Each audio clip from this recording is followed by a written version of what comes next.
गोर लगै छी सब कोई के। हम किरण निधि। हनुमान जयंती के सब कोई के बहुत बहुत शुभकामना और बधाई अछि। हम एक हनुमान जी के गीत गबै छी।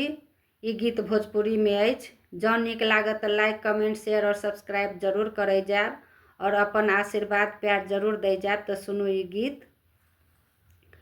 मंदिर वे पर से कूद गईले अंजनी के लाल हो। मंदिर वे पर से कूद गईले अंजनी के लाल हो। मंदिर वे पर से कूद गईले।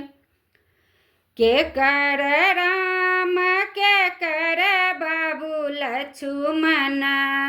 के कर राम के कर बाबू लक्ष्मण। के कर हऊँ के कर हऊँ वीर हनुमान हो। मंदिर वे पर से कूद गईले अंजनी के लाल हो। मंदिर वे पर से कूद गईले। कौशल्या के राम सुमित्रा के लक्ष्मण। कौशल्या के राम सुमित्रा के लक्ष्मण। अंजनी के हऊँ अंजनी के हऊँ वीर हनुमान हो। मंदिर वे पर से कूद गईले अंजनी के लाल हो। मंदिर वे पर से कूद गईले। कहाँ बैठस राम कहाँ बैठस लक्ष्मण। कहाँ बैठस राम कहाँ बैठस लक्ष्मण। कहाँ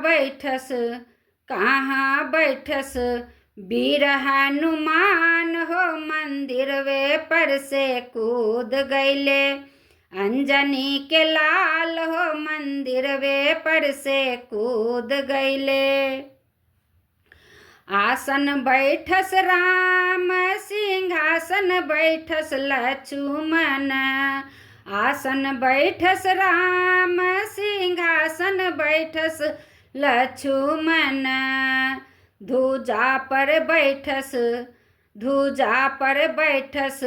वीर हनुमान हो। मंदिर वे पर से कूद गईले अंजनी के लाल हो। मंदिर वे पर से कूद गईले। कथी भोग राम कथी भोग लक्ष्मण। कथी भोग राम कथी भोग लक्ष्मण। कथी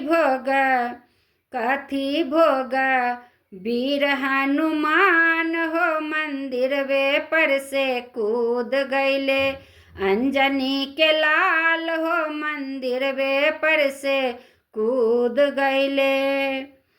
खोआ भोग राम मेवा भोग लक्ष्मण।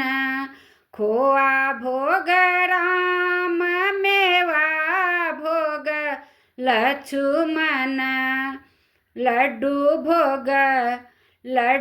भोग वीर हनुमान हो। मंदिर वे पर से कूद गईले अंजनी के लाल हो। मंदिर वे पर से कूद गईले अंजनी के लाल हो। मंदिर वे पर से कूद गईले। धन्यवाद। जय श्री राम जय श्री हनुमान।